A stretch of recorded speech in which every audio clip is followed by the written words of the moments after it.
Here we go again. I just thought it would be just wonderfully important that we look at the names of the kings of Israel and Judah. I believe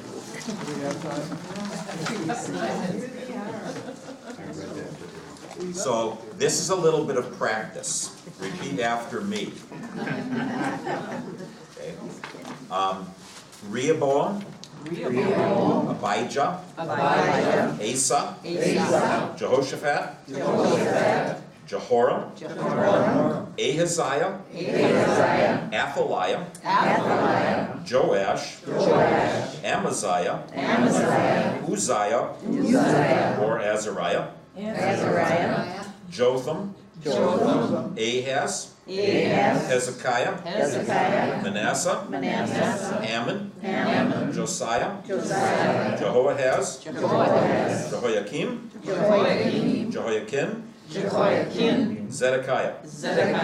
Once again, Rehoboam, Abijah, Asa, Jehoshaphat, Jehoram, Ahaziah, Athaliah, Joash, Amaziah, Uzziah, or Azariah, Jotham, Ahaz, Hezekiah, Manasseh, Ammon, Josiah, Jehoahaz, Jehoiakim, Zedekiah. Oh, now the other side. It's not any shorter, it's just more compact. Jeroboam the one. Nadab, Baasha, Elah, Zimri, Omri, Ahab, Ahaziah, Jehoram, Jehu, Jehoahaz, Jehoash, Jeroboam the second, Zechariah, Shallum, Menahem, Pekahiah, Pekah, Hoshea. Jeroboam the first, Nadab, Baasha, Elah, Zimri, Omri, Ahab, Ahaziah, Jehoram, Jehu, Jehoahaz, Jehoash, Jeroboam the second, Zechariah, Shallum, Menahem, Pekahiah, Pekah, Hoshea. There, we wasted a whole bunch of time. Is there going to be a test?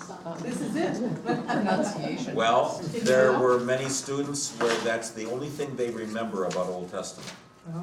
We had to learn the names of the kings of Israel and Judah. Yeah, well, you can't tell the players without a program.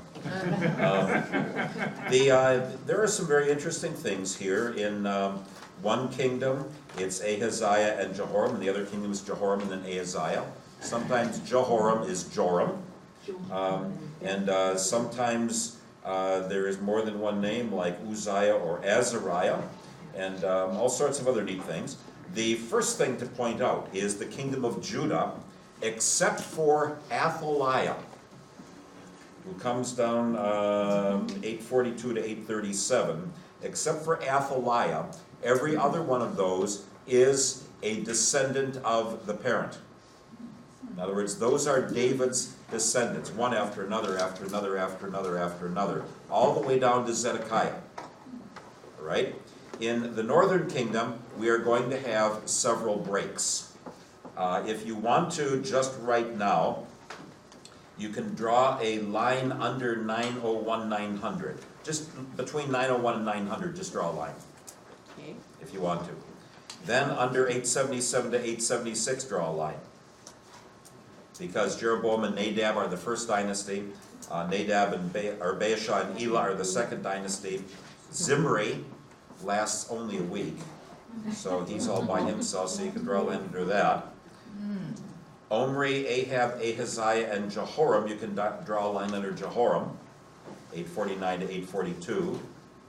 You can draw a line under Zechariah, 746, 745. Jehu's dynasty lasts 5 generations.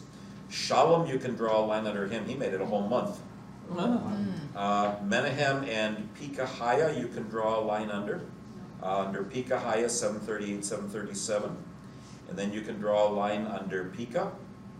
737, 732, and then Hoshea is the last one. So those are all different dynasties along the way. Did you say draw a line number Pekahiah, 738? Yes. Yes, under Pekahiah 738, 737, Pekah will be by himself, Hoshea will be by himself. Many of those people do not live their life out naturally. One of the things I remember reading about the Roman Empire is that very few of the Roman leaders lived a full life. Took poison or got poisoned. What would you consider a full life during that time? When you die without a sword in your throat. Right, but I mean, would there be A full life is any life where you die without a sword in your throat. Okay. Okay? I don't care how many years. Right. Die a natural, quote, natural Right, death. right. Why would anyone want to be king? Why does anybody want to be? Well, in many cases, we're gonna find out that the king was a general under Dad.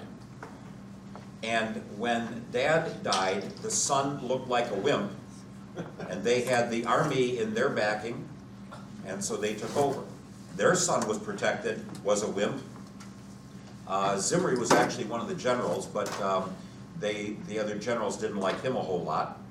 And so very few of them lived a natural life till death. But power corrupts. And absolute power corrupts absolutely. And maybe it lasts for your time. If the king is seen as somebody who can bring money in and give people great wealth, good for them. When they can't anymore and the promise isn't there, in the northern kingdom, that changes several times. In the southern kingdom, even though some of those kings are going to be killed as well, one of the descendants will be put in anyway. So 2 Samuel 7, one of your descendants will always sit on the throne, is never forgotten in the northern kingdom, or in the southern kingdom in Judah. That's going to go all the way through, for almost 400 years. I saw a little bit of Rick Steves about Monaco, and I don't remember the name. What's the name of the family? It starts with a G. Grimaldi. 700 years of direct descendants ruling in Monaco. Okay, 700 years. And maybe that's because it's so small, nobody wanted it. You know, I mean, it's a nice location, but nobody thought of it as a major place to have to go to get. But that's pretty rare. I mean, our country hasn't been around 400 years yet. And so, you know, you get a variety of things like that. So anyway, that's a little bit of practice for you as I say all of those names. It won't make any difference, but if I ask you to pronounce them in 3 minutes, you wouldn't be able to. Yes, Renata, What I'm do you sorry. mean by dynasty? When you A say dynasty is anybody where the son or grandson or great-grandson succeeds the father or grandpa. Oh, All right? So it would be a teaching dynasty if my son Matt was teaching Old Testament at Concordia. All right, that rarely happens. People don't usually have that kind of thing take place in such settings. So anyway, we have to go to chapter 12. 12. All right, so, yes, go ahead. From Rehoboam to Athaliah, they're not descendants of David? All of them are. Oh, Athaliah was a queen mother, we will talk about her, who's a daughter of Ahaz up in the north. so from Joash down, All of them are descendants except Athaliah. oh, Athaliah is not. She is a queen mother who thinks that she has wiped out the Davidic family. But they saved one little boy, Joash, Yeah. and when he got to be 6 years old, they threw her out and reestablished the Davidic kingdom. So she is ruling, she thinks she has stopped the dynasty, but she hasn't, because God's promise is this dynasty will last. But that's the teeny tiny little red thread is the only one who's left from what we're told. So every other one is, except she's a queen who takes over for a while when her son gets killed. And she thinks that she can make the southern kingdom like the northern kingdom was. And when they get the king old enough that they can make him king, then they kill her. So, anyway, all right. Just a short thought, withstanding that, Yeah, I've heard that before. We'll try that one, Bruce. if you live by the sword, you die by the sword. Is Not everybody, not everybody. no. David did not die by the sword, Right. okay? He certainly lived by it, he did not die by it. Interestingly enough, we never have a description of any battle that Solomon was in. And there are prophets who will talk about the end of his reign, but we never have anyone who directly speaks as a prophet to Solomon, except when Nathan goes to David and says, isn't Solomon supposed to become king? But Solomon is never challenged in anything that he does. That's why they call it the era of peace and the high point, even though some bad stuff is going on. But he's never described as being involved in battle. There are people who revolt at the end, Right. but you know, his army never goes to win him any victories because he had it all. He He did. already had everything that God promised Got it, yeah. all the way back to Abraham. And so why would you need to go to battle if you've had it all? You know, if you win in Monopoly, the game's over. You don't have to keep playing anymore because you already got either somebody's money or their property and money, and so there's nothing left. Thank you. Thank Yeah. you.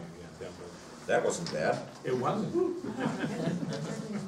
All right, so 1 Kings 12. Rehoboam goes up to the city of Shechem. Now Shechem is in the north.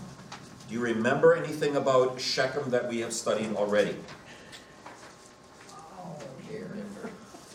Yeah, I can't remember. See, here's the deal. If you don't remember, that's okay. If you've seen it once before, you might say, oh yeah, now I remember it. Shechem is the one, the son of Hamor, who raped Dinah, Jacob's daughter.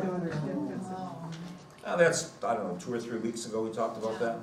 2 or 3 months, 2 or 3 years, something like that. So Shechem is up in the northern kingdom, and it ends up being the very first capital of the north, but it's between Mount Ebal and Mount Gerizim, to the west of the road that goes through on the way up from Jerusalem up to the Galilee. And so that's the place where they will have their first kingdom, capital. In the northern kingdom, there are going to be 3 different capital cities along the way. But Rehoboam is the son of Solomon. Okay, so it's David, then Solomon, then Rehoboam. Okay, these are all going to be part of that crowd and part of that line. So Rehoboam, when his father Solomon dies, do you remember roughly, at least one way to think about it, how many places did the king rule over? How many places did David and Solomon rule over? How many places? How many? Give me a number. 3. He ruled over Judah. Did you have it in the back row and you chickened out there, way back there? Oh. He ruled over Judah, his own tribe, and Solomon did as well. Ruled over the northern kingdom, the other tribes, and over Jerusalem.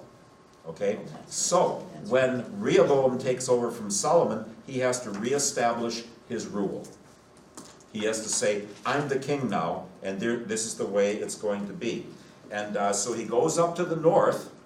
We don't have any description of what happens in the south, but we know from the last chapter that Ahijah from Shiloh, where Eli and the priests used to live, Ahijah from Shiloh has taken Jeroboam's new robe, torn it in pieces, and said, you're going to be king over the north. It was just right at the very end of the last chapter. And Jeroboam, feeling that that was a dangerous position to be in, flees and goes down to Egypt, as had the king of Edom. So if you are part of the opposition, you maybe go live somewhere else for a while. So he went down to Egypt, and then once he hears that Solomon has died, then he can make his move for the northern kingdom. He had been the person in charge of probably at least some of the Ephraimite area for one of those 12 districts that Solomon had divided everything into. So he was seen as a up-and-coming guy. He was in charge of some of the forced labor and building projects in Jerusalem. So he's going to come back as well. And so we find this very strange thing that Rehoboam asks the elders, shall I act like my father did, or harsher? The elders say, your dad was pretty harsh with everybody. He made them work 1 month out of 3 on building projects, and we can assume those went on all the way through, and they couldn't stay in their own house and do their own thing. So lighten up. The boys in the band, his playmates, said, you have to be tough, you have to be harsh. And we all have experienced, either for us or our family members, the difficulties that come when a boss is harsh and demanding and tries to rule with an iron fist. That may work if somebody's a lazybones. If they're a good hard worker, leave them alone. Which is why it's hard to be an administrator, because not everybody is going to be motivated the same way. Some people, leave them alone and they'll tell you what they're doing. I was very proud of this when I was working for Mike Cement in Ann Arbor. He would put me down in the basement at 7:30, 8 o'clock in the morning with 10 yards of sand and say, spread it. And I could work by myself. That was a grand experience. I loved that. He said, I trust you to go do this. And so here I am piling it down in the basement and then spreading it all over before I put the concrete in, all by myself. And I kept getting pay raises because he said, you know something about how to work. All right? And I'd worked on the railroad the summer before, and I knew enough how to do a job. He didn't have to drive by every 10 minutes to find out if I was taking a nap. Okay? And so if he had, that would have been a horrible summer. Instead, that went nicely. Well, Rehoboam seems to be of the idea you have to be tough and mean and harsh, and then you can get somebody to do something for you. So, he listens to the younger fellows. I am going to say this, just take it as it is in the Hebrew, okay? My little finger is bigger than my dad when he had an erection. That's what he says. That's what he says? That's what he says. That's the first hymn. So that's why they don't translate these always. That's not in here. There's more coming today, my friends. And so he says, not going to lighten up. At which point, then the northern tribes say they are going to rebel.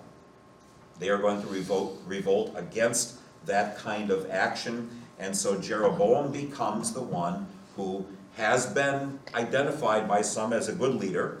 He's going to get creamed all the way through the texts for going after other gods and worshiping the Baals and everything. So he is not going to be treated very nicely from here on out.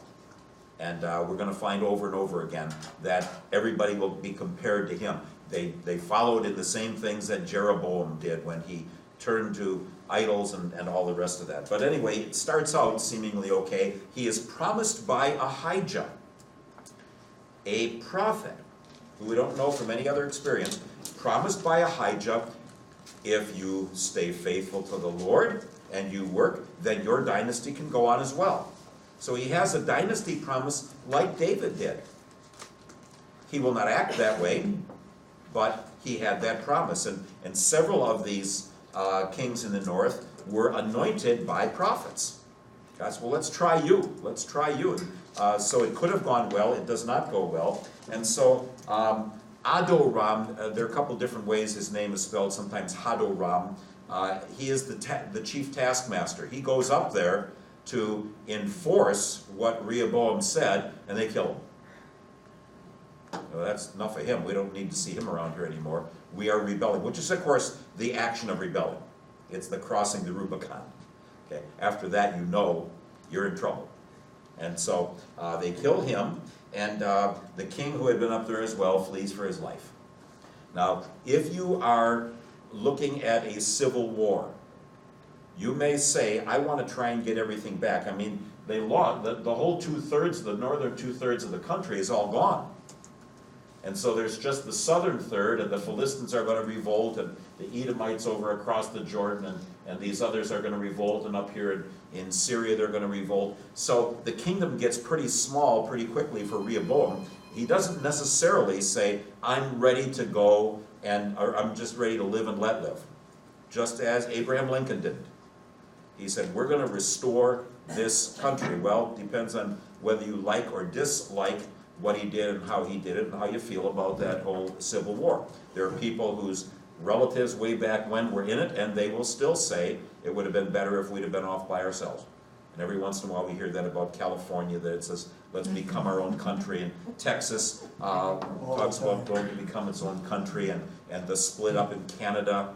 And, you know, I don't know if there are other ones around, but there's always somebody who says we'd be better off without the rest of them. They're a noose around our neck. So anyway, yes, This has nothing to do with what you're saying, but Okay. it's take you 5 seconds, I hope, to say this. This is a pronunciation Hebrew thing. Rehoboam, is it because it's got an H that makes it re, as opposed to Jeroboam? Sound. It's bugging me, sorry. it doesn't really, in Hebrew it'd be Rehoboam and Jeroboam, So be, or Yerovoam. so there would be an vowel. Yeah. Okay, that's Yeah. all I needed to know. And the technical answer, it's a vocal schwa. Okay. Do any of you know the word schwa? Mm-hmm. Okay, schwa would be like the way you say E in Detroit, Detroit. Okay, a very quick one. It's a Hebrew word. It has got, my son Matthew in first grade in Britain, Michigan was talking about schwas. I said, I know where that comes from. So somebody who knew the Hebrew language had brought that word in. So it's a very quickly pronounced letter. And it is the real problem when we read in English of exactly how we're going to pronounce things. I will get to some other version of that sometime, but that's... Yeah, that's good. When I'm reading the Bible out loud, I have to always wonder, do I pronounce it the way we kind of have learned to pronounce it in English or not? There are no J's in Hebrew. So it would be Yerovam or Yerovoam. And when the Hebrew language was transliterated into German, the German J is pronounced Yot. It's the Y sound. Yep. So Jeroboam would be Yerovoam or Yerovam, depending on which way you would do it. And when the Bible got brought over here, the German translation often identified how the letters were going to be read. So Jehovah is actually Yahweh or Yahweh, something like that. But Jehovah, the J, is the German way that the name for Yahweh in the Old Testament is transliterated. Yep. And so the letter J in German is pronounced Yot. So it sounds like a nice Y. In English it becomes J. So all of the J sounds are wrong. Every last one of them. Yep. They're all wrong.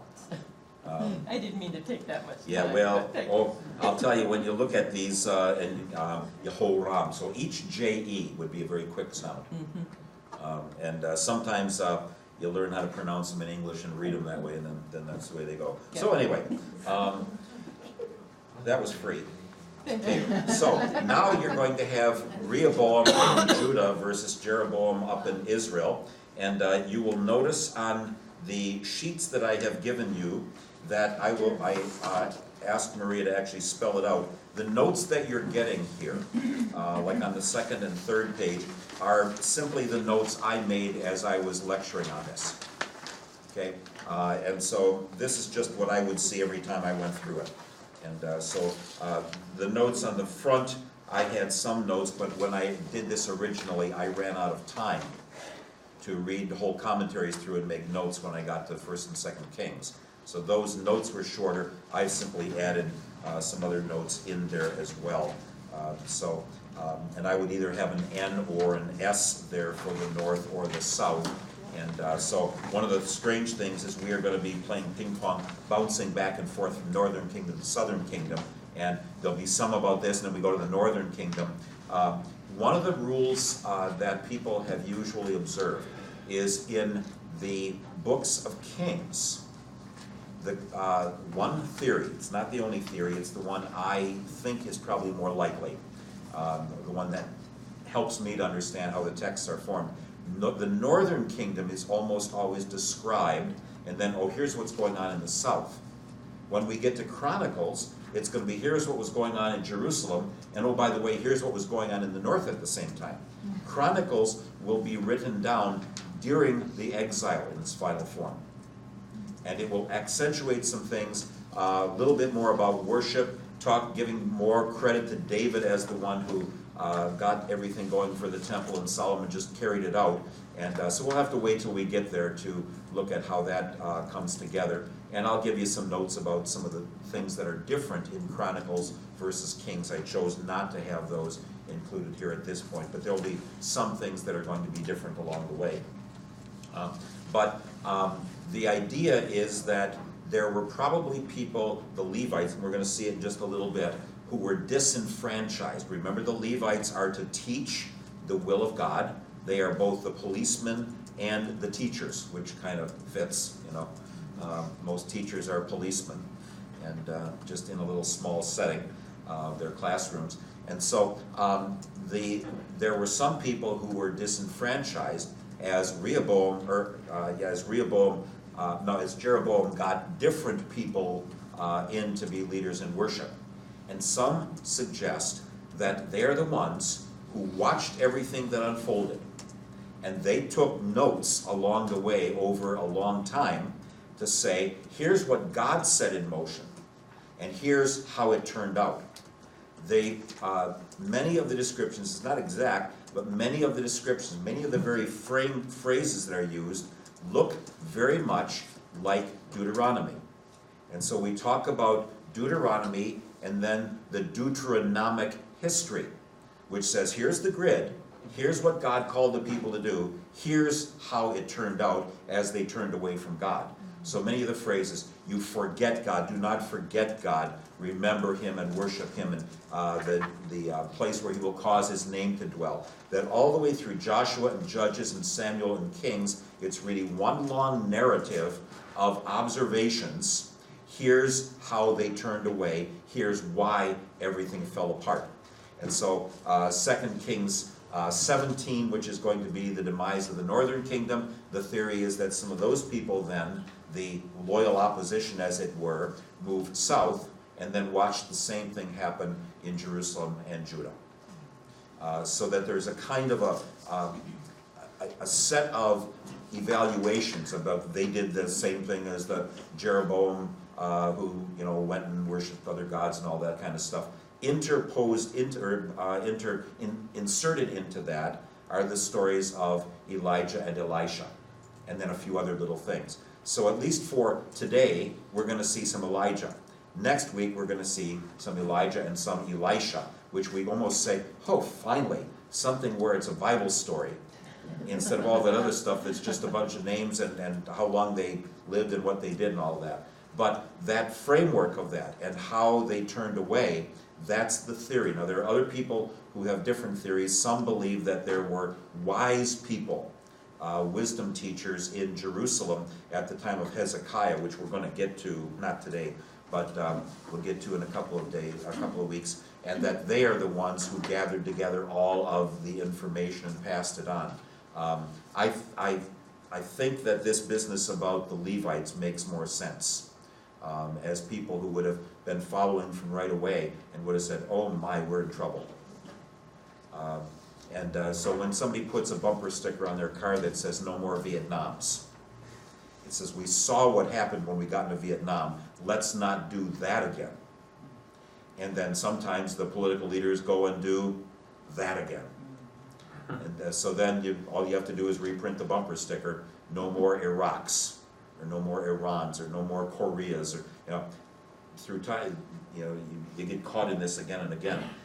So this is very often you'll have some little bits of commentary in Joshua, Judges, and Samuel. Here, it's going to be less about what they did and more about how they turned away from God and continued to turn away from God. So it'll be shorter, which makes it not as much of a nice story to read. Not as happy a story, a sad story to read. But anyway, that's what's kind of going on. I have on here that Judah and Benjamin are going to be fighting against Israel. Some people say that Benjamin, so it says to Jeroboam, you're going to get 10 tribes, and Judah is going to get 1 tribe. wait a minute, aren't there 12 tribes? Yeah.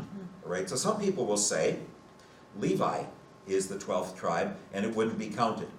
So there are 12 tribes, but one is interspersed within everybody, so that'd be 10 plus 1 plus 1. Other people say Judah and Benjamin were together. Others say Judah and Simeon were together.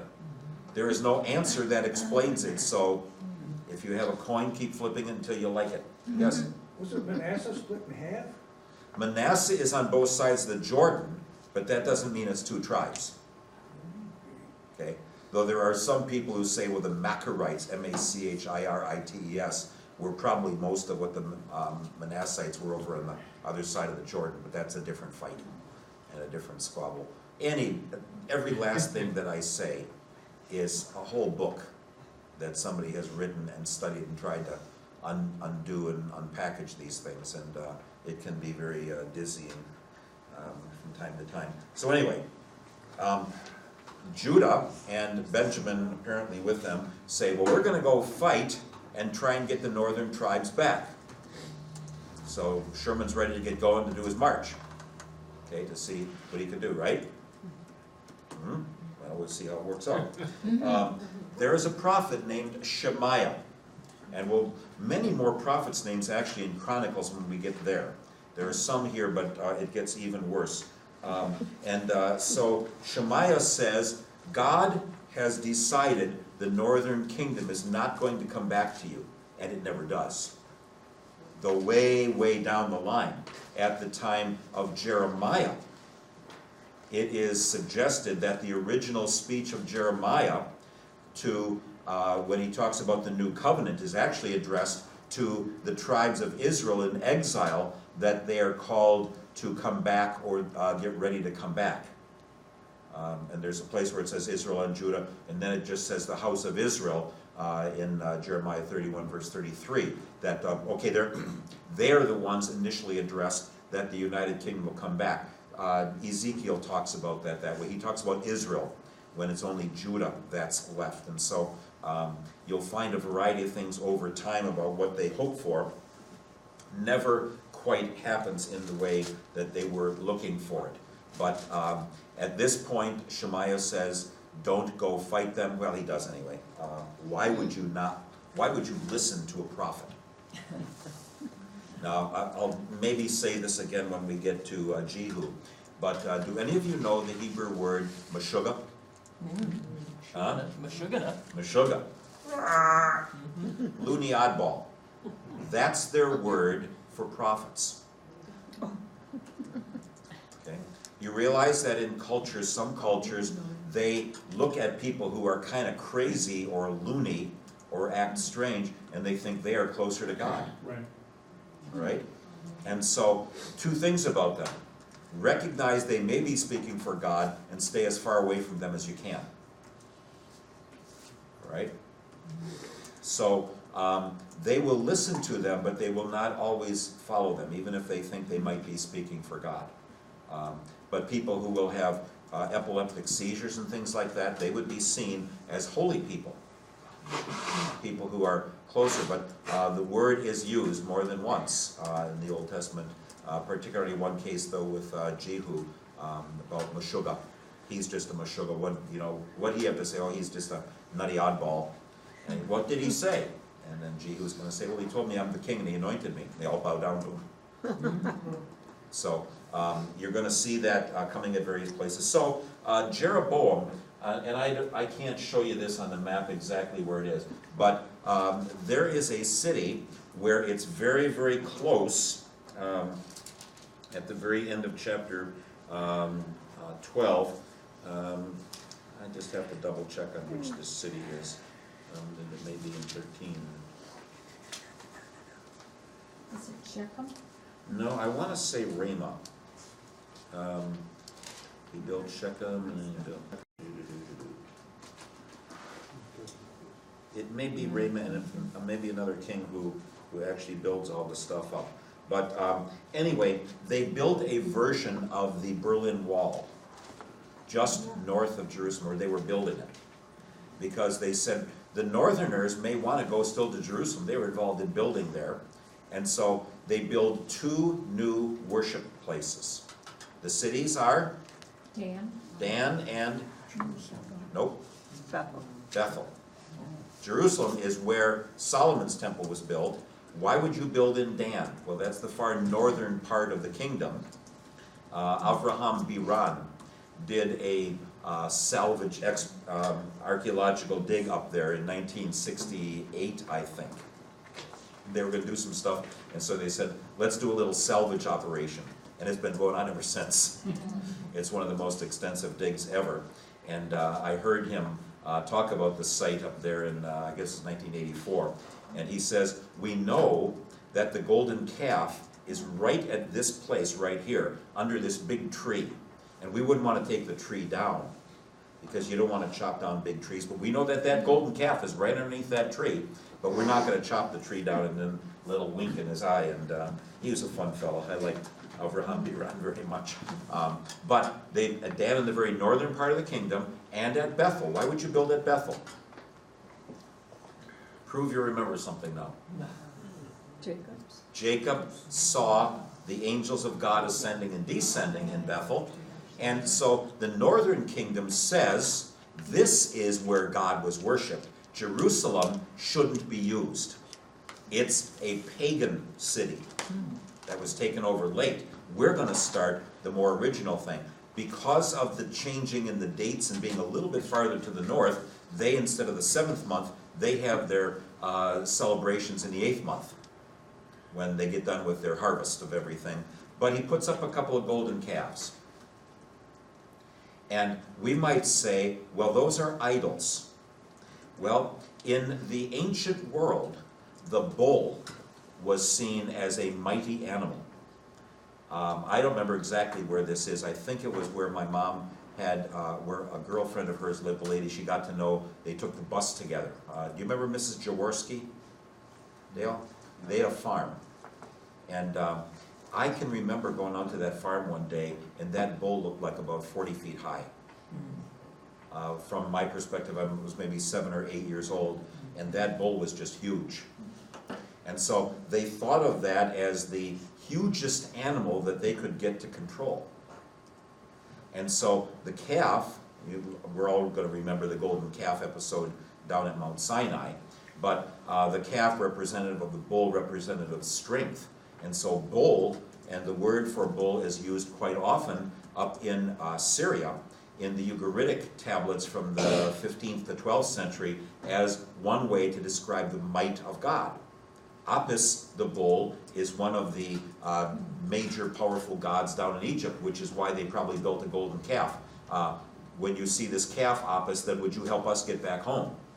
So seeing that in images of animals, that the deities would be looking at that image and would then be attracted. So not necessarily at first does he necessarily say, I want you to worship another god. He doesn't have an ark. And so he will simply give a different representation of the presence of God and try to keep the people from going down south. Well, he's going to get lambasted for that all the way through. He's kind of like the Old Testament Pilate. He's going to be blamed for an awful lot of stuff. So anyway, chapter 13. There is a man of God who comes You're to... talking about that builds the calf? Huh? Who are you talking about? Jeroboam, the king in the north. Okay. The king in the north is the one who builds the golden calves to try to keep people from going down to Jerusalem. And then he's going to try and wall up the city that is on the way in there so that they can't get through it. That's not going to keep on going. But then there is an unnamed man of God who goes to Bethel, and Jeroboam, again we're still in the northern kingdom, Jeroboam points his finger at him and his arm freezes and withers. And that man of God is asked, would you please heal it? And he heals him. But he said, there's going to be a guy who's going to come someday named Josiah. We're talking 350 years later. Or over 300 years later anyway, is going to come, and he is going to tear these altars down. 2 weeks from today we'll talk about that. Okay, so that's one of those very few where somebody by name is listed as something that they are going to do someday. And then that unnamed prophet is on his way going home. Now, how do you find out whether a prophet spoke from God or not? Dale is smirking. This is a nasty way to find out whether this person spoke for God.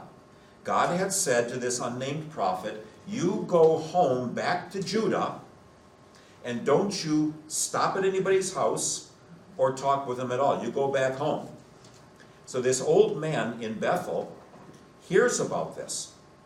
It says this old man who's a prophet hears from his sons what this old prophet from Judah said.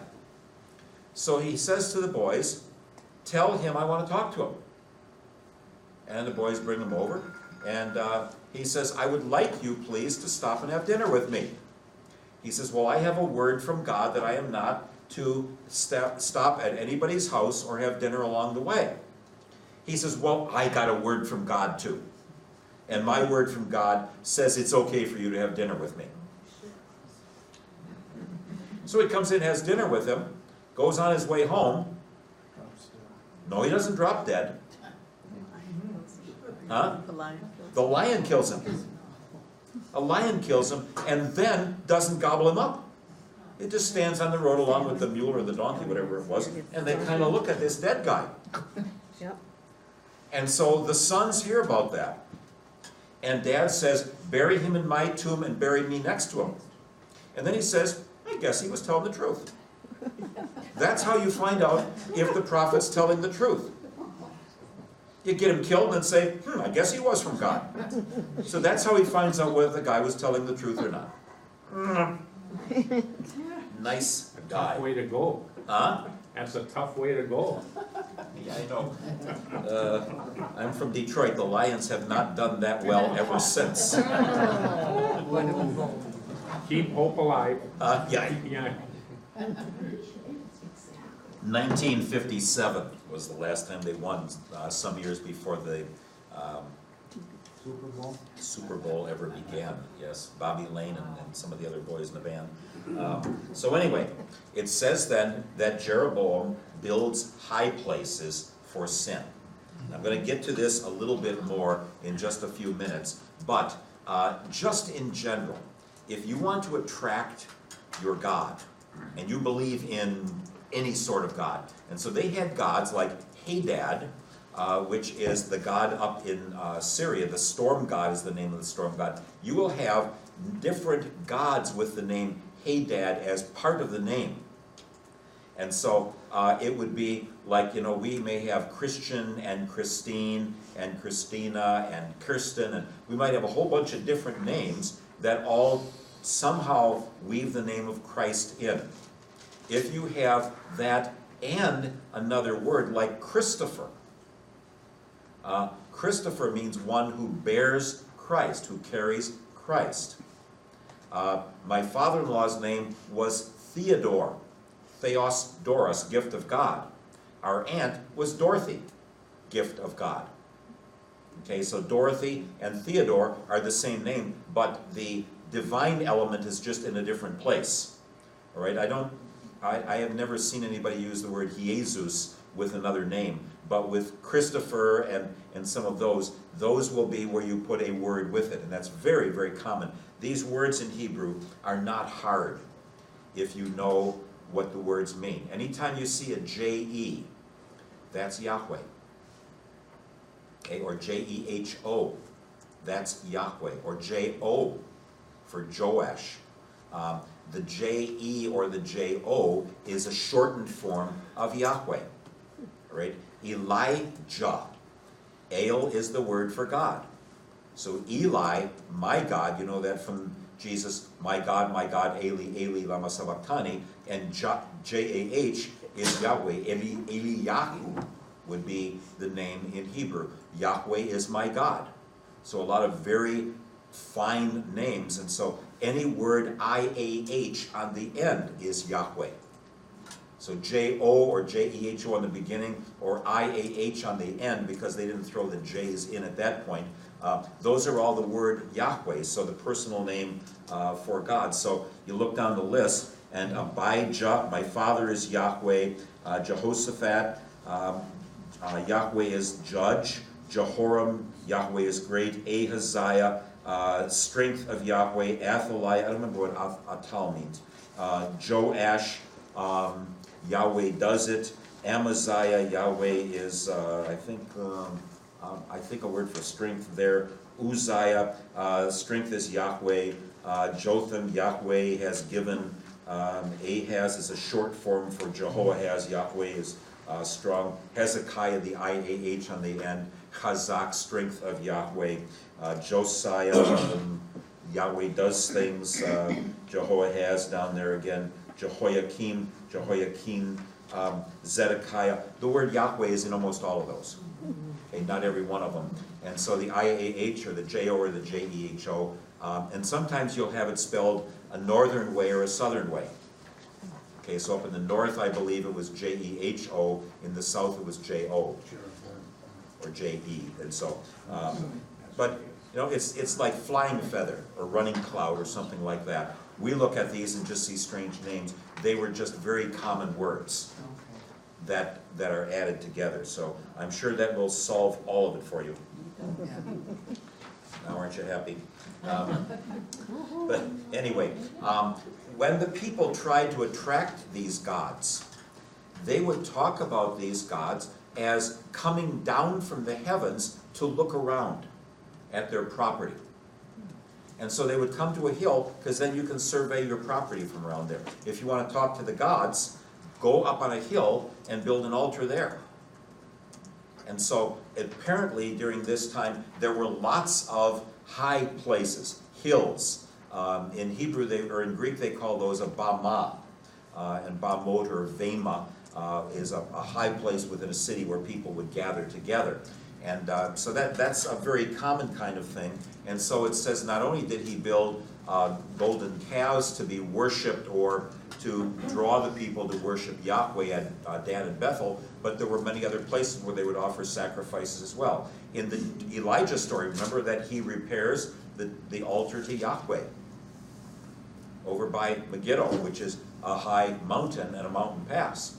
And so it would be like today we say, well, we can have churches in a lot of places, but it would have almost been, there's only one place to worship and everybody ought to come there. Because if you go anywhere else, then you'll get off and do your own thing and come up with all sorts of error and sin. So it may not have been initially condemned. Later it's going to be as they see what's done. Yes? Is when Jesus goes up on a mountain, when he goes alone to connect with God, is he following that tradition? I think he probably is just going someplace where he's by himself and not a lot of other people will bother him. Yeah, separation from the others. Yeah. It just seems so. Certainly You the can Mount of see Transfiguration and Mount Sinai. Heading up and Yeah. everyone would see him going. Well, I mean, there must be nice secluded little under a tree or in the. well, that's the other thing they did, was under good trees. And so Deuteronomy or Josh, 1st, 2nd Kings are going to say, you sin against God on every high hill and under every green tree. That's the other part. You get some nice little shady area where there's a terebinth, an oak tree or something like that, and a lot of the other trees aren't. That was the other place where it's cool. So if your God didn't want to stay up on top, he'd come down where it's cool and look around. Yohanan Aharoni, who was doing the dig in Beersheba when Kathy and I lived there, he said the one thing you ought to do if you're going to have an archaeological dig is go plant a tree 10 years before you start. So you have a little bit of shade. Any place where it's pleasant. It's a little cooler up, you know, when you go a little higher up as well. But they thought of the gods as kind of checking out their territory. And so you may have the name of that god in different places, but just different manifestations of the same God for you. And you're trying to attract that God's attention so he will bless you. And I'm a daughter of a ham radio operator. And my brother is a ham. And so when you head up the hill, the reception's better. Yep. And I always had that concept of, is the reception up there better for you, Jesus? You know. I don't know if the reception is better. I can tell you one thing, that the idea would be everybody could hear from God. The prophets were the ones who got rid of all the extraneous noise so that they could really hear what he was saying. And so Elisha is going to say, bring on the minstrels, the music players. They will help me get all the rest of the interference out of the way. And so it's described that way sometimes. Now, are there any radio waves in this room right now? A lot? A lot of them. A lot of, we just don't have the receiver on. And there's more outside where the building won't stop that from happening. So the reception's already always going on. I think when it talks about Jesus in the New Testament, sometimes it'll say he went to be alone by himself. So like across the Jordan, he will, or across the Sea of Galilee, he will send everybody home. And then he sends the disciples across, and then he goes up by himself to pray. Yeah. Mount of Olives, you know, I'm not going to try to make too much of it with Jesus, okay? Because he knows his Father, but apparently these others, they were, I'll tell you about some stuff in a minute. Hold You know your the breath. archaeological dig in the north, when it connected with the caves? I assume that's still there. Where is that now? Where's what? What territory is that site, that archaeological dig in now? What There- territory? The territory of Dan, you mean? There are hundreds of digs that have gone on. Well, the one you were talking about. That where was, you that's in the far north, right at the border with Lebanon. It's still, it's Israel now? Yes, yeah, that's still within the present country of Israel, at its northern border. Right near there are 3 different water sources from underground that come out to form the Jordan. And then Mount Hermon, it's called Mount Sirion sometimes, is kind of like the border. So it's one thing that it's a little bit hard for the Lebanese who might want to poison the water. They'd have to come over the mountain to be able to do that. But there's some underground artesian type wells that are the headwaters for that. But there are digs all over the place. And people will look at every possible name for any current little village, and they'll try to match it up and see if that name might be where the ancient place was, because names kind of survive, unless the entire population is wiped out. So Gibeon is El Jib, for example. And so Jib and Gibeon, you know, and there were all sorts of these things that are, Bethel is Betin. And so there's enough that they say, you know, that got passed on through all the generations, unless a whole population got wiped out. So anyway, chapter 14. We have Ahijah of Shiloh, who now condemns Jeroboam. Have we ever heard of Ahijah of Shiloh before?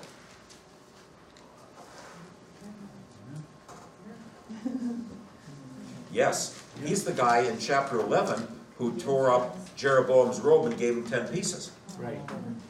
Right? So he did not like what he was doing, and so he is going to call into question what he is doing along the way in the matters of the sanctuary. And so he has a son who is sick. Okay? His son Abijah is sick. And you see Abijah on the sheet there, right? The second name? No, you don't. Because that's Abijah of Judah. Abijah of Israel never became king. So underneath Jeroboam, Abijah should have been Jeroboam's son too. But he got sick. And Ahijah, now Ahijah means my brother is Yahweh. My clansman, my fellow member is Yahweh. Abijah means my dad is Yahweh. Right? So just that, it doesn't help. I didn't make these up. It's not my fault. When I gave the test on this material, and I didn't have to do anything with Solomon's story, but I went from what we're doing today in the next 2 weeks, and I said, I want you to be able to tell the story of Israel and the story of Judah separately. So untangle the north and the south a little bit, and at least say, here's the major things that happened in each one of those, and I would give them the list of the kings that they could use. Right? At first I didn't, but later I did. I really softened up in my old age. Didn't help me learn any, but Thank you. so anyway, but just to try to say, okay, what has happened along the way, and then I'd have a separate question on the Elijah and Elisha material. So, but here at this point, Ahijah is very, blind at this point, but God somehow communicates with him and says, Jeroboam's mother or wife is going to come and ask about how the king's son is going to do. That's the wife. So when she comes in, say, I know who you are. You know, they think they can just kind of get a random little verse out of him about what's going to happen. He says, when your feet hit the city, the baby's going to die. But then actually when her feet hit the palace, then the baby dies. And they have moved, the second capital comes at this point of Tirzah. It's hard to protect Shechem, it's down in a valley. And so if you want to protect the city, you need to go someplace where you can, or if you want to protect the king, you need to build someplace. And so Tirzah is in here at that point. And then Ahijah says about the king, he is not like David was. Not like David his father, but just how my servant David. And so evil will come upon the household then at this point.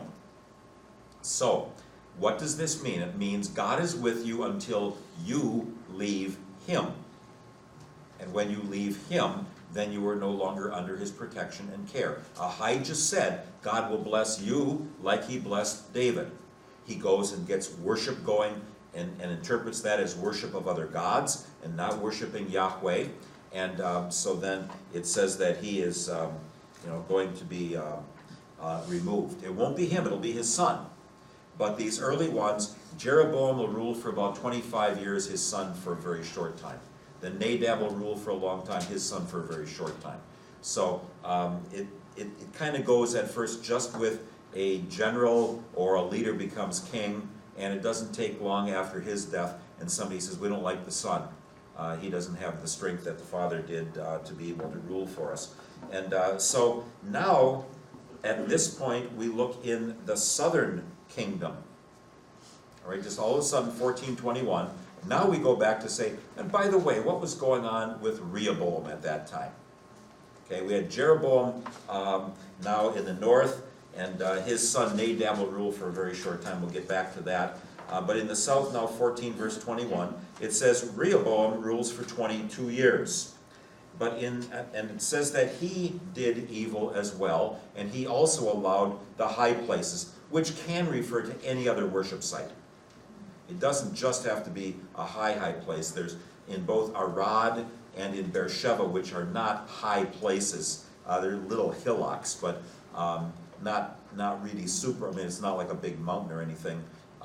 They had worship sites built there that many centuries later are going to get knocked down. But we're told that within 5 years after Solomon died, all of that gold got stolen. Every once in a while some gold will reappear. But it says Shishak came in, and he's, I believe, the beginning of the 22nd dynasty in Egypt. And so you've got all these dynasties that will succeed each other. And I better not say, in my mind I'm remembering he's the beginning of the Ethiopian dynasty, but I better check on that. So anyway, it's I need to look at that one. But he comes in and he takes as much, at least all the gold shields and whatever else he can lay his hands on. He takes that and takes that back down into Egypt. And so it doesn't take long. The wealth is gone, and most of the country is gone for Rehoboam. He really doesn't have much left. He landed on Boardwalk about 20 times, within the first 5 years. And it says that Shishak, his name is Sheshonk in Egyptian, it says that he attacked and took places all around in Judah. Remember that the Pharaoh whose daughter married Solomon came and attacked Gezer and gave it to Solomon. Now the pharaohs are coming and they are taking back what was theirs. See, they never forgot that used to be all of theirs. They still haven't today. Okay, if they would like that back, people can look and say, that used to be mine, I want it back. And so Pac-Man kind of rules. Some little guy does something, somebody bigger comes along and says, well, I'm going to take it from you, I'm going to take it from you, I'm going to take it from you. And there's always the battles and the tensions going back and forth. This used to be mine and it's not mine anymore. And a lot of times people say in history, people who do not know history are doomed to repeat it. But there's a corollary to that. People who do know history and know they came out on the wrong side, or on the losing side, are ready to undo it. That's why we have so many wars, in the Mideast particularly. Everybody wants the same stuff back. And they're just biding their time until they're strong enough to do it. And when they can, then they go take it back. It may take a long, long time, but they're going to keep at that. So we are told that there were skirmishes, even though the prophet had said, the prophet Shemaiah said, don't go up into the north, God will not give you victory. Well, they're going to keep on doing that for a while anyway. So, 1 Kings 15. Let's take a break. All right, let's continue with chapter 15 now. At this point, we are going to stay in the south. Notice that in the south, the king's name is Abijah. Sometimes it comes out as Abijam. Right? And part of the reason for that is in Hebrew, there are a lot of words that end with a vowel, and the next word starts with a vowel. And so they would put in an extra letter sometimes, just for the ease of pronunciation. And so you may see that where it's referred to in both ways. That's just another one of the little tricks that kind of trip everybody up along the way. And sometimes the name will be Abijam, like in Kings, and Abijah in Chronicles, and so you can't always make it easy. Let me just put it that way. So in the south, and who's the king in the south? First king in the south after Solomon? Jeroboam. Who is in the south after Solomon? Rehoboam. Rehoboam. Sorry. Rehoboam in the south. Rehoboam is in the south, and so his son is Abijah or Abijam. It says he sins as his father did, and I don't know that you get many verses on him. In the 18th year of King Jeroboam, son of Nebat, Abijam began to reign over Judah. He reigned for 3 years in Jerusalem. His mother's name was Maacah, the daughter of Abishalom, and he walked in all the sins which his father did before him, and his heart was not wholly true to the Lord his God, as the heart of David his father. Nevertheless, for David's sake the Lord his God gave him a lamp in Jerusalem, setting up his son after him, and established Jerusalem, because David did what was right in the eyes of the Lord, and did not turn aside from anything that he commanded him all the days of his life, except in the matter of Uriah the Hittite. Now, there was war between Rehoboam and Jeroboam all the days of his life. The rest of the acts of Abijam, all that he did, are they not written in the book of the Chronicles of the kings of Judah? And there was war between Abijam and Jeroboam. And Abijam slept with his fathers, and they buried him in the city of David. And Asa his son reigned in his stead. So, how much do we know about him? He warred with Israel. We don't have any specific wars or anything like that. So all I would say to the students is to say he warred to try to get the northern kingdom back. Usually what it ended up being is they would write, he sinned. Well, they give me the name, and then they would say, and he sinned. They all did. Yeah, I know, they almost all of them. And so I said, well, you're going to have to say more than that. Or he did wars. Well, if you can give me a little bit more than that, it'll help you on your grade a little bit. So anyway, that's all we get, we don't have for the prophets. We are not yet to the point where the prophets, Isaiah and Amos and Hosea and Micah and all those guys, we're not there yet. Okay, we're going to go quite a long way. They are going to appear usually within like 50 years of the end of either the northern or southern kingdom. So they're going to explain why, when it fell apart, that God had in the past called people to repentance. They didn't come to repent, and so that's what happened to them. And so again, it's going to be they turned away from God to go on their own. Turned away, remember. He started in a relationship with them. So we're not told about Abijah getting anointed or Asa getting anointed. So it just doesn't say anything about it. It's more concerned about what they did in their relationship with Yahweh. Yes? Is that why at every chapter it ends with, and this written in the book of Amos, not There- important enough for the rest of us to know? Not important enough to tell the story of why the kingdom fell apart. Okay, So it's basically looking to analyze the heart of each king toward Yahweh or against him. okay. If their heart is against the Lord, then when finally they continue the sins of their fathers, it's just, there are 20 nails in the coffin. They did what their father did, their son did what they did. Sometimes they did some good stuff, but it turned out most of them turned away from God. So you have this pattern that goes over and over and over and over to say, you really wouldn't have recognized Yahweh as present there. Am I assuming right that it also was not important to put in scripture, not important for us to know? Not important for knowing the history of why it all fell apart.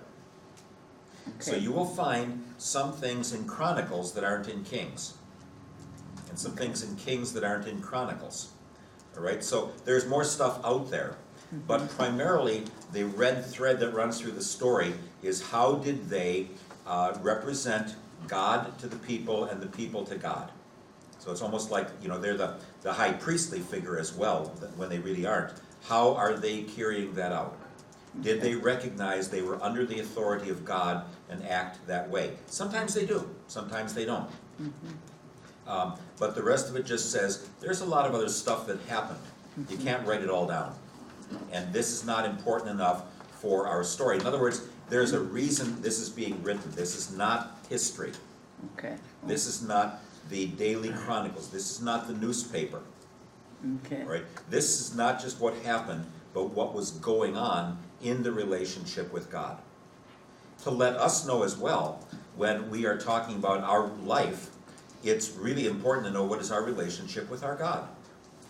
How do we claim His forgiveness and His life and salvation? How do we shape our life according to that? That's where He says there'll be grace and blessing and settledness in your life. So I may be unsettled about a lot of things, but I ought not be unsettled about my relationship with the Lord. He If wants to know where our heart is. He does know where our heart is. He does. He wants us to know where our heart is. Yeah. He wants us to know Right. whether we are acting against Him or in consonance with Him the best we can, Good point, okay? So, Thank you. he knows what's up. yes. And He says, I support you, I'm with you, I don't expect you to be perfect, I will love you, I will forgive you, I will be with you, I want you to bring the fruits of your faith out in your life, and I can do that. And so someone who says, I'm not a Christian, or I'm not gonna act like a Christian, you might get in trouble for that, then at least someone needs to know, how does their heart look to God? What are they doing with the grace that's given? And the phraseology that I think probably I developed most clearly over at Jehovah, where Jim and Janelle belong, was we are settled and then sent. A lot of people go all half-cocked about, I gotta be a Christian, I gotta do everything just right, and they're not settled in their heart. They're thinking, I gotta show God how good I am, instead of, I need to hear that He has made me His own.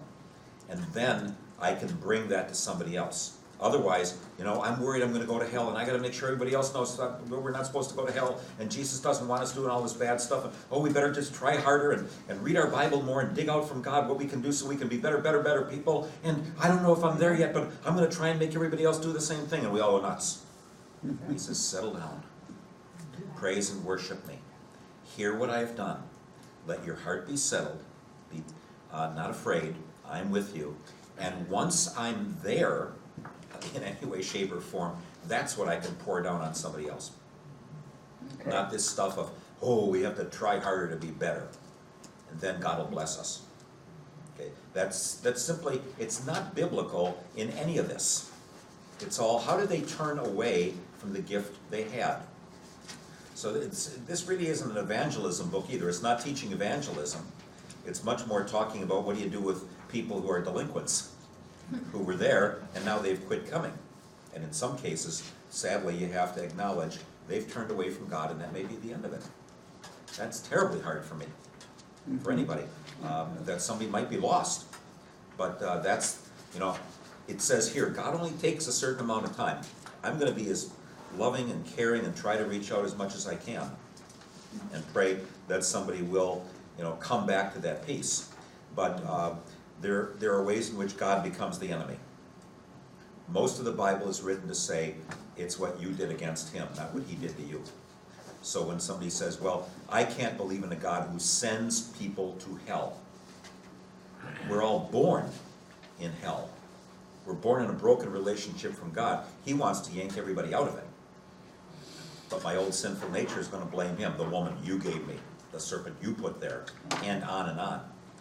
And so the best we can do is realize the Spirit of God can open hearts to believe who are at some other time belligerent and against him. But then the Thank you, Spirit you of gave a God's... good understanding of that. Thank you. All right, so, yes, it is the Ramah wall that I see here. So, the first dynasty, or the Davidic dynasty in the south, Asa removes the male temple prostitutes. Why would you have male temple prostitutes? Fertility. For the priests? Not necessarily for the priests. Oh, What's a male temple prostitute for? Huh? Increase the population. Yeah, for women. Okay, but why? Increase the population. No? Well, I don't think so. Equal rights? No. There's one in every Equal crowd. rights, huh? Gotta make sure that's on the tape, equal rights. Well, it has to do with the pagans, but I'm not, Here's the deal. Do you remember in the stories in the New Testament how it says, first they gave themselves to God? Well, the idea was that the deity was involved in reproduction. So we're going to see this again when we get to the stories in Hosea, both wife and husband. But one of the things was that the parents, when their daughters were of eligible age to be married, some of them, at least in Iraq, and one can maybe assume here too, brought their daughters to the temple to have sex in the presence of God, as if they are communing or having sex with the God. Oh my goodness. to And make them more fertile, with fertility? no, to say, first I give my body to God, and then to my spouse. All right, so it's like a holy sexual activity. And these poor temple male prostitutes, I mean, they were the ones who, had to do that terrible work. With all those young girls. What are you laughing at? Oh my. People laugh at all the wrong stuff. But so then they would go and be faithful. Now we know that from some other places. Only can infer it here.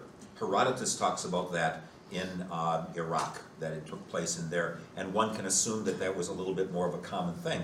So in other words, it's kind of like a holy giving of yourself to your God first, and then asking him to bless you. Let me go a ways with this first, okay? And so Asa says, no, we're not going to do that around here. He removes the male temple prostitutes. So it doesn't mean that they were just willy-nilly going to have sex anywhere, but that first of all, you were acknowledging that your life is a gift from God. And some people suggest, again, I'm going to share with you some things, no way to prove, that if she got pregnant, that's when you would have child sacrifice. Okay? That you wouldn't keep that child, you would give that child back to God. Oh, Why do you think Asa stopped it? well, what I was gonna say is, I'm thinking that there are the balls and Ashtoreths mixed in the Wait temple, and for so- 2 chapters. and- Wait for 2 chapters. Okay? But Wait till you're chapter Are 17. you really telling me that in connection with Yahweh, there are male temple prostitutes, and they're doing it with Yahweh and? That's not everybody gets their faith right. People come up with all sorts of crazy things. You know, that God's gonna bless me if I'm good. And if I'm really good, he's gonna bless me real good. And he might even take me to heaven directly and not make me go through purgatory. If I think that way, then I'm gonna try to be really good. All right? And so anything I think that will get me blessed, people take every other idea. Paul in Colossians says, lay aside all the other things that you used to hold dear when you were dead in your trespasses and sins. Give them all up. You have to have a whole new way of thinking. Not everybody gives up their old way of thinking. Okay? And so, why do we find these people in trouble with God? If you can't stand the sin, you know, then you're going to try to act as if, well, they were all a bunch of holy people back there because they're in the Bible. No, there were bad things going on. And they looked around at other religions and said, we'll do that here too. There are some people who think that Yahweh had a girlfriend. I translated a 500-page book that said no. A 500-page archaeology book that says no, I don't think so. There was more in the book than just no. That would have been easier to translate, quite frankly. But anyway, so little hints of what we're going to get along the way. Asa at least improves it that far. He's going to have his own troubles later.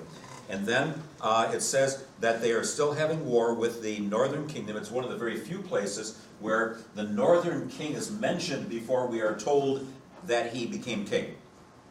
And normally they introduce him and then what's going on in Judah, but Baasha is going to be mentioned a little bit more. And so Baasha is the one, and I was thinking it was the city of Ramah. I just wanted to make sure. So it's in chapter 15. So they're trying to build a wall across this valley so people can't get over it and come to worship in Jerusalem. Well, Asa, remember Rehoboam, Abijah, Asa. He's notice that Rehoboam rules about 7 years, Abijah 2, and then Asa rules 26 years, 36 years. 40. 41. 41 years, 27? 913, that's 13 plus 27. 40 years. That's 40, does it say 41? 41. Somewhere in the text. Give or take. Yeah, well, there's all sorts of things about those numbers that are, how they counted it. I'll talk about that someday if I get time, I may not. But anyway, so he ruled a long time, all right? He's going to get in some trouble in the end. But he takes some of the loot that Shishak hadn't taken, and he says, these people in the northern kingdom up here, they're bugging me. So I'm going to go all the way along the coastline. I'm going to go up to Damascus, and I'm going to give Damascus a whole bunch of loot, a whole bunch of money. And I'm going to say, would you start pestering them, please, up in the north? Because if they're getting attacked up here in the north, then they will leave here, they'll go up there to defend themselves, and then we can get our control back down here. Is that okay or not? What was the rule last week? No treaties with foreign nations, no worship of their gods, no beating up on your fellow citizens. He makes a treaty with unbelievers, as if God can't help him. Well, don't you remember that the prophets said, don't bother trying to get the north back? Leave it alone. It's not going to come back to you. I'm not going to let it come back. Should have left it alone. Instead, he gives away whose money? People's, God's. God's money, Yahweh's money. Everything in the temple is Yahweh's. Yeah. So he gives God's loot away to somebody else and says, go and attack. And it worked. Damascus attacks in the north. They can tear down that wall, and they put a couple of pillars or towers on each side of the hill, on each side of that, to make sure nobody can come back and start trying to build another Berlin Wall. And it looked like it worked, except Yahweh said, I didn't like that. You shouldn't have done that. I told you about not doing that. Anyway, now, just at the bottom, we now get introduced to Nadab, and Baasha. So we've got a story interspersed here, and normally I said the king in the north is introduced first. So it says that Jeroboam up in the north, that his son Nadab was wicked, and so God decides to remove that little short dynasty. So Jeroboam, Nadab. So Jeroboam rules for a long time, Nadab rules not very long. Baasha rules for a pretty long time. His son Elah doesn't rule very long. But it's going to be the pattern of God's not going to let things go on forever. Now we anguish in our world and in our country about things that aren't right. And we have to live within the framework of our political system. Not everybody lives within the same framework. Some people do some things that we would say, well, that's not part of how we're supposed to operate in this country. But we are not going to go outside of that, and so we may, quote, win or we may, quote, lose. In the end, the Lord says, this world is falling apart. Our job is not to make it holy and perfect. Our job is not to try to stop evil. Our job is to proclaim victory over that, one heart at a time. Come what may, it's to help people know their God has saved them for all eternity. So if I spend all of my time, it doesn't mean I shouldn't have a voice. And I realize a lot of people say, if you're a Christian, shut up, because you believe in the Bible. And the Bible is part of religion. We have separation of church and state. So if you believe in the Bible, you have no right to say anything. Don't say that's not going on. That goes on all the time. I talked to a pastor who was asked to do the prayer for, I think, the Senate. But they, among the guidelines, the person who was talking to him on the phone said, please don't mention anything about Jesus. So he said, well then, I'm not going to bother. If I can't talk about Jesus in my prayer, I'm not going to bother. Okay, that's in our state. And people who will say, don't throw your Bible at me. And you have no right to bring that in. So we might say, oh, we have to bring the Bible into the public square. There are going to be people who are going to say, you can talk about anything you want, but don't tell me about anybody's book that shapes your ideas. You don't have a right to that because it's a religious book. So you don't have a right to say anything. Only people who are unbelievers have a right to say something because they don't have a book that's giving shape to their thinking. That's where we are. That is where we are in this country. It's terrible, you know, how they want to bring it, but they don't want you to bring anything into it. They, you know, as long as you're neutral Yeah, about anybody giving you a framework, it's okay. Don't Structure. throw your Bible at me. yeah. All right, and so we have to ask here, what's going on with these people? How much are they buying into what's there? Well, anyway, Nadab sins, and then Baasha conspires, and there is war. Then we get to chapter 16, and we're going to do a whole lot of stuff real fast here now. So in chapter 16, Jehu ben Hanani is a prophet. Ben means son. Ben means son. And so Jehu, the son of Hanani, goes and talks to Baasha and talks about the sins that he has committed. And he is the one, Baasha had, he's from the tribe of Issachar. He first of all killed Nadab. So Jeroboam, Nadab. Baasha goes and he kills every member of the family that he can get. That's what you do when you're taking over and making a new dynasty. Remember all the interplay with David and Saul, and Jonathan and Mephibosheth and all of what goes on there. So the normal thing is wipe out everybody who could be a possible contender to get rid of you, including, and many times over history, brothers and sometimes sisters. They are all threats to me. I'll get rid of them. And so anyway, Baasha then becomes the third king, and he is the one where, because he is still sinning, Jehu ben Hanani says, you're going to be put out of the way as well. And so his son Elah takes over. So Baasha, he ruled for not quite a quarter century, did he? 23 years. And then his son rules for just 2 years. And while they're doing battle against the Philistines in the southwest part of the country, Philistines are still trying to get up there and get the Jezreel Valley. Elah is back home drunk in his palace. That's not a good thing to do. Not to care enough about how your soldiers are doing. Not only that, but to be drunk. And so Zimri comes to report on what's going on in the battle, finds the king drunk. The king burns the palace down around himself and commits suicide. Another one of these few cases of suicide that we have in the Bible. And Zimri takes over for a whole 7 days. 7 days.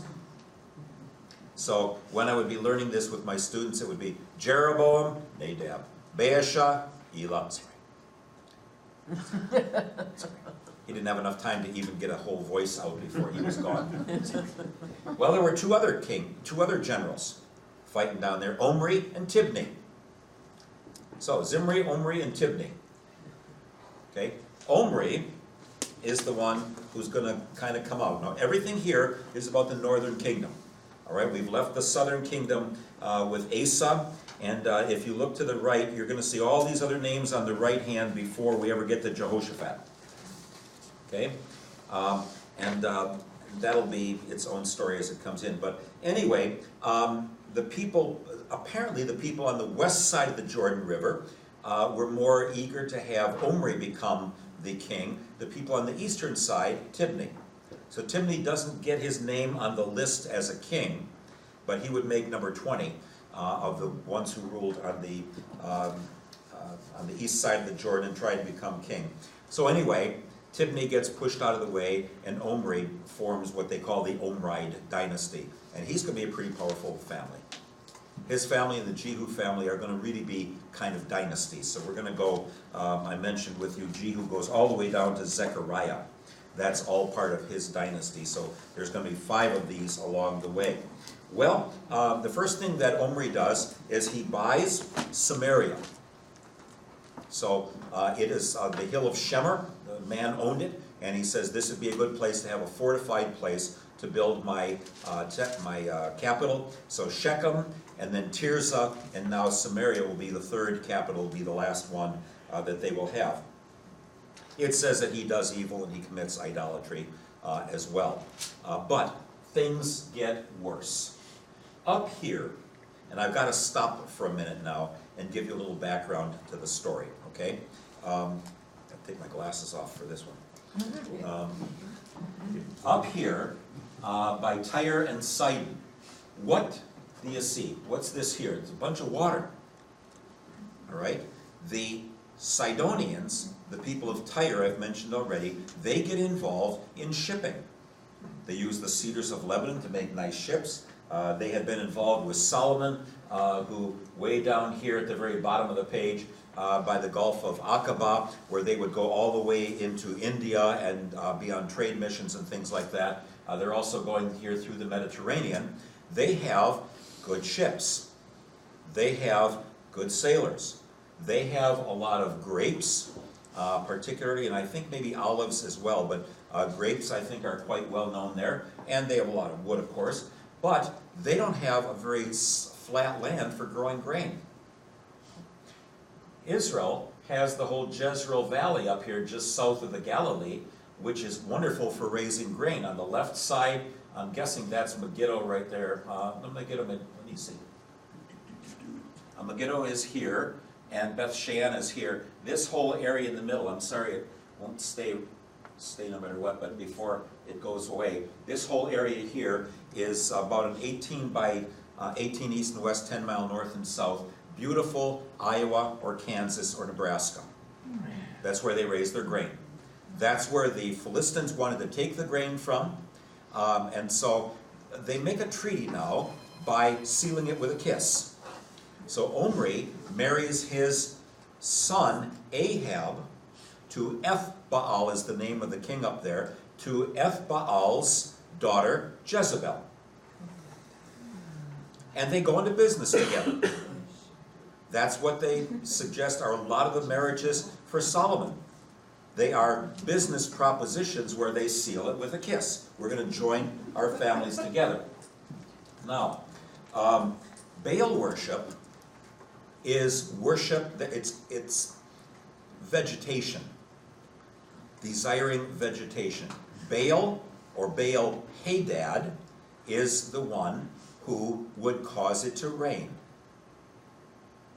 And so the business deal is, Ahab and Omri, you deliver grain to me, I'll load it in my ships, I'll take it around through the Mediterranean, and we'll make a whole bundle of money. All right? If you were in Egypt, where does your water for crops come from? If you were in Mesopotamia, in Iraq, where does the water come from? Tigris and Euphrates. If you are in Israel, where does the water come from? Jordan. No. The Jordan is way down deep in the ditch. Yeah, it's, Where does the water come from? The sky. It has to rain. All right? And Baal is the storm god. Okay? So Baal makes it rain. If you can get him to. All right? Up here, Eth-Baal is the leader up there, the priest king, and they worship Baal. And this has gone on from 1500, we're about 900 something, 875. It's been going on for centuries. People have thought that the Baals made it rain. Question is, how do they make it rain? The most important thing is you need the rain to get the grain to fill the ships to make your money. All right? So, they make it rain by getting the god turned on. Because they believe that the rain is the sperm. Sorry, gotta tell you. And so Baal is sleepy and tired a lot. So first of all, what do you have to do? Get his attention first. You do that through offering sacrifices. Johnsonville brats. They come from afar. You send up smoke. My neighbor 2 doors over, if he has steaks on the grill, Mark, can I come over? You know, popcorn in the dorm. And everybody else, oh, I think we're going to have some popcorn too. 10 minutes ago you weren't thinking that, but that wafts through. So first you have to get the God's attention. Up on the high hills. That's why they had their worship places up there. Because what do you want to do? You want to get Baal's attention and then get him turned on to go have sex with Asherah, who sometimes is his sister, sometimes his girlfriend. And this is complicated. This is as simple as I can get with it. And so when you make that peace treaty, you're going to say, I will do everything I can to make sure it rains. Well, the way you get the God's attention is you have the sacrifices. Then you have men and women. Now you would have the sacred cult prostitutes up on those high hills, and the farmers would say, honey, I have to go to church. And they would have live porno shows. They would have sex on the hills. The Baal sees it, and if he sees it, he'll go find his girlfriend, because that's what you do right away, and it rains. And then you get your grain, and then you get your full ships, and then you get your money. That's what's going on there. So, now we get to chapter 17. I need to tell you that before we can get to chapter 17. Because what does Elijah of Tishbe across the Jordan do? He condemns the king, and then he says, it is not going to rain until I tell it to. So now, what will you know the next time it rains? Yahweh has said, I'm turning the faucet off. What will you know if you're living in the northern kingdom the next time it rains? It's from God. Almost everybody gets this one wrong. Elijah Huh? says it's rain. What? Elijah says it's okay. No. To rain. What will you know the next time it rains? If Yahweh says, I'm turning the faucet off. What will you know the next time it rains? He turns it back on? No. No, so No. it's Baal? Baal's making it rain. Baal's happy. Baal. Baal's making it rain. Because Yahweh says, you might not know, do I give you the rain or does Baal give you the rain? I'm stepping out of the game. So now the next time it rains, you'll know that Baal's doing it. And it's dry. Because there is no Baal. but they think there is. So they're going to do everything they can to get Baal turned on. He also likes blood, because they all thought that the gods were the reason why people got in fights. The gods get in fights up there, and they get us mad at each other down here. That's what the whole Iliad and Odyssey are about. You know, the gods that are on our side and the other side are fighting. That's why we fight. We're nice people in general, but the gods get us to fight. I'm sorry to talk about this, but I have to try and get you to know what's really in the mindset of these people. You know, and we want to be all nice and know everything was grand. This is what's going on. So he says the rain is going to stop, so you'll know Baal gave you the rain. Unless you're so dumb, like Jezebel, to simply think Baal, or Elijah, was hiding what was going on earth from Baal. He was still up there, but somebody pulled the screen down. Elijah put a hex on the heavens so Baal wouldn't see it, and Baal is still there. Don't ever think that you've got the perfect answer to convince somebody of something. If they don't want to be convinced of it, they will come up with another solution. You know, well, it's your fault. You're the one who is at fault with that. So anyway, they're trying to kill Elijah. King says, I've been to every country, or the friend says, every country I've been around to try and get them to stop, or to find out whether Elijah's there so I can kill him, so that Baal will start making it rain again. Here's the king saying that. Omri. And Ahab, now who's ruling. Omri didn't, he ruled a long time. He only gets 8 verses in Kings, but he is known later on pillars in Assyria. He's shown bowing down to, I think Shalmaneser, I think Shalmaneser the third.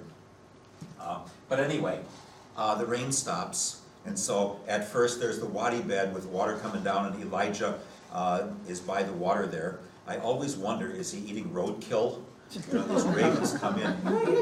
You know. I always try to hurry over that one quickly. The birds brought him meat to eat, and so then God says, you go up into Lebanon, and you go to Zarephath. It's called Sarepta today. There's actually a rather large, maybe the largest Palestinian refugee camp left anywhere, just a little bit north into Lebanon. But anyway, he goes to this widow, and the widow says, I only have a little bit of food and a little bit of wood left, and we're going to make one more cake, and my son and I are going to die. And Elijah says, make me a cake first. And she does. And then the flour doesn't give out. The flour keeps getting repeated over and over again. And so everything is going fine, and then her boy dies. And she tells Elijah the same thing that is very commonly thought about in Israel and Judah. Elijah, while you were off somewhere else at the Brook Kerith, I know I'm not perfect, but your God was looking over you. You came under my roof. Now your God is looking at you to take care of you. Happened to notice me, sees I'm a sinner, and whacked me for my sin by killing my kid. Elijah says, no, it doesn't always work that way. And he goes up by the where the child is, and the child comes back alive. Right? Right? I think this is the first time that we have someone coming back alive. We're going to see it with Elisha as well, and some other stories in the Old and New Testament, of course. But he stretches out on the boy 3 times, and the boy comes back alive. He was dead. He wasn't just in a coma or something. Okay? So let's not minimize the thing along the way. So anyway, he's there for a while. And then in the 3rd year, finally, God says, okay, now it's time to go back. They're really in trouble now. Has it rained? No. No. Now the question is, can Baal make it rain? Can Yahweh make it rain? Yes. Nobody knows yet. Because the king is still thinking, if I kill Elijah, the hex will be off and then it'll rain again. So anyway, God says, go back and tell Ahab that the rain is going to come. So on the way, Elijah meets a fellow named Obadiah, not the same guy who writes the book. Obadiah simply means servant of Yahweh. Eved is the word for servant, and then the I-A-H on the end. So he says to Obadiah, go find Ahab, I have to talk to him today. Obadiah says, I've been such a good guy, I'm putting food up for 100 prophets. that they wanted to kill all the prophets. Some prophets have been killed because of you, and I've been hiding some, and now you're going to go poof, and then he's going to have my head. And Elijah says, no, I'm going to talk to him today. And when Ahab meets Elijah, Ahab says, you troubler of Israel. And the pot thinks he's calling the kettle black. No, you're the troubler in Israel. You've got people going after other gods. And you've made a treaty with another nation. And you're the cause of the trouble, not me. But, you see, we find out that the king is not a believer anymore. If the king was a believer, he'd be acknowledging his sin. I am sorry for what I've done wrong. I realize now I've turned away from Yahweh. He doesn't say that. He's siding with Jezebel and her God. You're costing me money. When are you going to let me get back to what I'm doing? And so, anyway, Elijah says, let's go up to Mount Carmel. Well, that's this nice little Kanika land right here where Haifa is today. And he's going to go just above that. And he says, let's have a little challenge. Let's each put an animal on top of the altar, and let's see which God will start the sacrifice. All right, so he says, you guys go first. So they put this animal on, and they're cutting themselves because they think the gods will be attracted to the blood. Baal, hear us. Baal, hear us. Elijah even says, well, maybe your God's on vacation. Or, maybe he's just not looking this way. Or maybe he's gone by the way. The only other time that phrase is used is of Eglon, the heavyset king of Ekron, who got stabbed by the fellow from Judah, during the book of Judges. Remember where his people think he's up in the bathroom upstairs, and that's why he hasn't come back out. So Elijah says to these people, maybe he's in the John. One against 850, and you talk that way? Oh, yeah. So anyway, how long are you going to limp between two opinions? So they're crying all day and all night. He says the true God is going to send fire down. So the others go first, and then it says Elijah fixed up the Yahweh temple, or the Yahweh altar that was there, lays the bull on it, gets a bunch of water. Now it's been raining, so it might be from the Mediterranean where they get the water and haul it up the hill and pour it on. But he has the whole thing soaked. And so then he says that he's going to ask God to bring the fire down. What's the fire? Lightning. Lightning, exactly. You're up on a hill. Lightning strikes in high places. This is the storm god. Which god is the storm god? Yahweh or Baal? Baal. Well, Baal never did exist. Every time you got the rain, it was from Yahweh, not from Baal. You weren't able to punch Yahweh's button to make it rain. He made it rain when it was time. You've been doing all this other nonsense for no good reason, and probably taking care of your own selfish interests as well in the process. So the lightning comes down, the fire comes down, torches the whole sacrifice, burns up the stones, licks up all the water and everything. And then Elijah says, now which God is God? Now all you people go kill those prophets of Baal and Asherah. That made Jezebel real happy. Not. So then he says to his servant, we're not told who that is at this point, but Elijah says to his servant, go look over the Mediterranean. The seventh time, he says, I see a cloud the size of a man's fist coming up out of the Mediterranean. He says, go tell Ahab to hurry. And they had a summer palace in the eastern part of the Jezreel Valley near Beth Shean. And they called the city Jezreel as well. He said, you go tell him, it's about 18 miles. Go tell the king he better hurry up and get back to his palace before his wheels on his chariot get stuck in the mud. Hadn't rained for 3 years. And then it rains. And it says Elijah wrapped his robes around him, did a 3-mile marathon, and got there the same time as Jezreel, running instead of with a horse. And then Jezebel says, I want that guy's head off by tomorrow. Miracles do not convert anyone. They may attract attention. Miracles convert no one. If God would just do a miracle, I could believe. Right. Well, he did one. It's called the resurrection. Well, come on, something important. How more important can you get? I want something that I can lay my hands on. Resurrect, oh, that's nothing. You know, that maybe is just a story. So people are not going to be converted by great big things. If they were, this would be the perfect case for it. So anyway, we get to chapter 19, and Jezebel wants Elijah dead, so he flees. This is my first Old Testament text that I ever studied back in junior college. And so Elijah then hustles down to the southern part of the country. So he goes all the way from up here, all the way down by Beersheba, and he plops down under a broom tree and says, I'm ready to die. Nothing good is happening. I didn't have the microphone. Do I have the microphone on here? Yeah. I'm ready to die. I've tried to be so faithful to God, nothing worked. So an angel of God comes to him. Not a cherub or a seraph, but just somebody who comes, you know, with a bottle of water and bag lunch and says, the boss wants to see you at the office. Top floor. Okay, here we go at the top floor again. And so he goes down to Mount Horeb, as it's called here. And there are all these things that go by. The wind and the earthquake and the fire go by. All these terribly important, powerful things. And the sound of a light whisper. The still, small voice. Something very quiet. And God says, what are you doing here? Oliver, or Stan Laurel again, you know. Stan Laurel shows up every once in a while in the Old Testament. He says, I've been working so hard for you, and nothing is working, and I just want to die. He says, well, let me tell you what's going on. And this is, I didn't understand this when I studied this text back when, because I didn't look at it along with the other ones. God says, I'm going to work through means that you may not know I'm working through.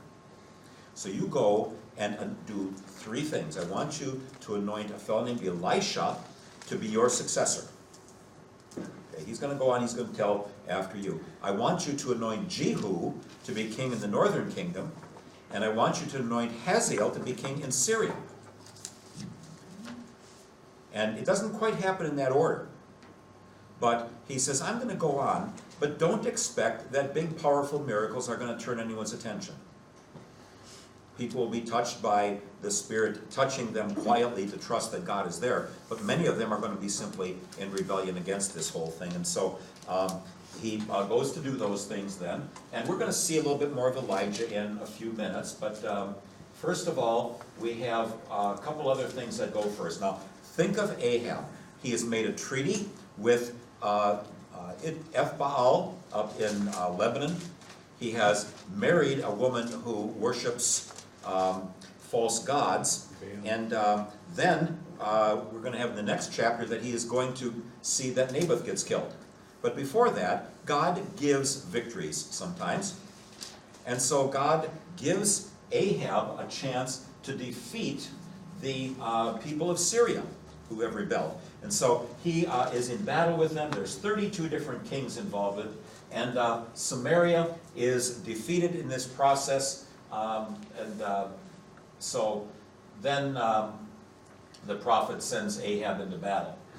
And he says, go win the victory, another unnamed prophet. And so they are able to win the victory, even though they're in the plain. And so Israel beats a whole bunch of people up. And Ben-Hadad should be put to death. He's the king of Syria. God's giving you victory over your enemies. Remember what happened with Saul and Agag, the king of the Amalekites. You're supposed to put him to death. Instead, you make friends with him. So here he's making another peace treaty. Come up into my chariot. And so God says, I want you out of the way. This is the reason why God says, anoint Omri to be the new, or Jehu to be the new king. That's not going to happen for a little while yet. But Ahab as well has been given a gift from God, and he refuses it. And so that one is followed by Naboth. Naboth, who lives next door to the king in the valley of Jezreel. The summer palace is there.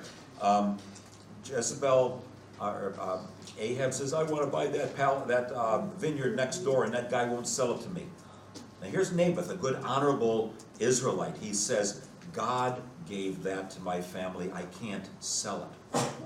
But you got to sell it. No, I'm not going to. Jezebel says, aren't you the king?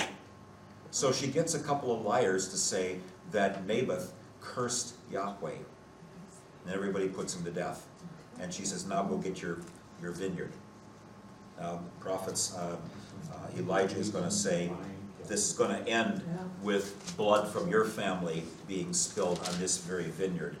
So he has made treaties. He has worshipped other gods. Now he has beaten up his fellow citizen. Same thing Solomon did. Treaties with other nations, with all those wives, worshiping them, and then oppressing his whole people. Well, this is another example of the same kind of thing. We're not talking about a little mistake here and there. We're talking about a heart that is dead set against following God and doing his will. And so it says, Ahab was as evil as the Amorites. Those were the people at Abraham's day where God says, I'm going to give you that land. People say, oh, the people that, God says to go kill all those other people in the land. Well, this text says those people in the land were wicked against God. He would only take the wickedness so long. That may bother us, but God says, I'm not going to let the country be filthied up by everybody and his uncle. Sooner or later, I'm going to stop it. And so then Ahab fasts, and then God says, okay, I'm going to bring the consequences, but on your family a little bit later. Last chapter. This is a real interesting one. This one doesn't have Elijah in it. Now we have Jehoshaphat showing up as well. And we don't have him introduced yet, but he shows up. And Ramoth Gilead, the land northeast up in here, this area the Syrians had taken. So Ben-Hadad didn't give back all the land that he had taken away. And so the king in the north says, Ahab says to Jehoshaphat in the south, let's go get that land back. And so Jehoshaphat says, why don't we ask the prophets what they think? And so he asks, Ahab asks a bunch of prophets, they say, yeah, go and get it all back. And Jehoshaphat says, are there any other prophets? He said, well, there's one guy, Micaiah ben Imlah. But he never says anything good to me. Well, let's bring him in.